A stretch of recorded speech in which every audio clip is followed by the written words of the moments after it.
Bonjour à tous, bienvenue dans Moi j'aime les fleurs, Joanne Martel, artisan floral. Je voulais vous faire un petit coucou aujourd'hui. Je suis allée à l'extérieur, c'est une belle journée. Ça fait déjà 2-3 jours qu'il pleuvait, donc je suis allée m'acheter des tournesols. Je disais à la personne qu'il manquait de soleil aujourd'hui puis que je venais en chercher, ça l'a fait sourire. Elle s'est dit qu'elle trouvait que c'était une bonne idée. J'ai en même temps aussi été faire un tour de mon parterre parce que j'ai quand même plusieurs vivaces. Et même si c'est la fin de l'été, il y a encore des choses de fun qui sont en train d'émerger ou qui sont en train de s'épanouir. Puis je voulais vous partager comment moi j'entre, puis ce que j'ai à l'extérieur, à l'intérieur, et comment aussi j'utilise certains outils ou certains matériaux que j'ai de par mon métier de fleuriste ou d'artisan floral. J'utilise la plupart du temps à l'intérieur ce qu'on appelle des pique-fleurs. Donc, c'est des contenants dans lesquels il y a une petite base en plomb avec des clous. C'est fait pour aller à l'eau, évidemment. Et c'est ce que je me sers pour l'intérieur parce que je trouve que ça fait des choses qui sont rapides à faire puis que je peux exprimer la nature selon les saisons, ce qui est très agréable, surtout en plein été. Donc, des tournesols, sédum, les tournesols plus gros qui étaient commencés un petit peu à sécher, donc je les ai mis plus à la base. Vous avez les sédums qui vont venir faire une autre partie du tapis. Puis, souvent aussi, les gens pensent que, bon, les échinacées, moi, j'enlève les pétales parce que le cœur se sèche. Le cœur va rester beau très, très, très longtemps. Donc, je voulais vous montrer que les premières que j'enlève, c'était pas les plus belles, mais l'inverse, c'était celles qui avaient commencé à faner pour pouvoir utiliser les boutons. Fait que je vous fais ça rapidement. J'enlève les petits bouts qui traînent. J'enlève le feuillage. La même chose pour ça ici. Autre petite astuce, souvent les gens vont prendre une, si ça dépend de la masse, mais quand c'est plus petit, souvent ça va s'exprimer, puis souvent on trouve que c'est plus joli un chiffre impair qu'un chiffre pair. Parfois je triche et je vais aller chercher un chiffre pair parce que je trouve que ça peut être quelque chose qui peut échelonner différemment.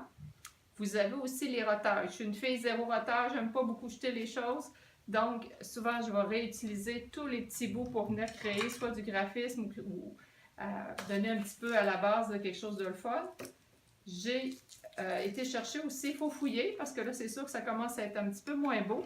Mais je vous dirais qu'il y a encore des choses de fun. Il y a le feuillage de quenouille qui peut être utilisé. Ça, c'est un feuillage que j'ai de vivace sur mon terrain. Puis, la chose à faire attention, c'est quand c'est fin, il faut en mettre plusieurs. D'en mettre juste un donne pas le même effet. Quand vous regardez de la manière que ça pousse, si ça pousse en groupe, ben dites-vous que quand vous les utilisez, il faut que vous pensiez les utiliser de la même façon. Alors, on va les jeter ici. Celui-là, ce pique-fleur-là, est un petit peu plus gros, plus large, donc ça va me permettre d'en mettre un petit peu plus. Évidemment qu'il ne faut pas oublier. Je coupe toujours avec un couteau, ça peut être votre couteau de légumes. Un couteau très tranchant, pourquoi? Pour faire une coupe nette, une blessure nette à la fleur, ce qui va permettre aussi facilement qu'elle puisse boire. Je coupe évidemment en biseau pour faire en sorte que l'eau ait une plus grande surface d'absorption. Dites-vous que si c'est coupé carré, bien, si ça arrive dans le fond du pot, bien, la fleur ne pourra pas boire. Donc, il faut penser à cette petite astuce qui est simple, mais qui fait toute une différence sur la longévité de votre fleur. Voilà, c'est ici comme ça. Moi, j'aime bien que ça soit un peu beau tout le tour. Pas en mettre plus, pas en mettre moins. Regardez, ça devient une question de goût. Là. Je ne vous donne pas un cours de fleuriste ici aujourd'hui. Je vais juste faire en sorte de vous montrer comment, avec des petites choses simples, on peut venir rentrer la nature à l'intérieur. Surtout que là, les journées commencent à être plus courtes ou à être plus froides. Ça peut être intéressant. C'est ici comme ça. Le feuillage d'Aspidistra, c'est un feuillage de fleuriste. Celui-ci, à la feuille, elle a commencé à se colorer parce que je l'ai utilisé dans un projet il y a déjà quelques semaines.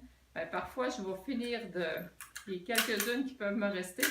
Je vais les utiliser d'une autre manière. Donc, ça peut faire des petits rouleaux. Comme vous avez vu, je l'ai broché avec une brocheuse très simplement. Et ça peut venir faire là, à la base quelque chose qui peut être le fun. Bref, ça amène un petit côté un peu plus créatif, on va le dire de cette manière, à la composition. Comme ça, comme ça. Je sais que j'ai été un peu moins présente dans les semaines précédentes. Il y avait plein de bonnes raisons, comme on pourrait dire. Mais c'est le retour. Alors, je voulais vous faire un petit coucou. Puis vous dire en même temps que j'ai toujours mon bel objectif. Que les gens qui, comme moi, aiment les fleurs, on puisse se réunir sur cette page.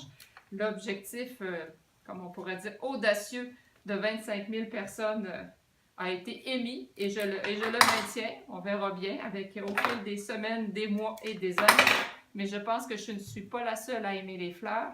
Puis ça va me permettre, dans les prochaines semaines, de vous faire découvrir mon environnement. Fait, comme vous pouvez voir, c'était assez rapide. C'est pas quelque chose de compliqué. Il reste à ajouter de l'eau parce qu'évidemment, le récipient est fait pour ça.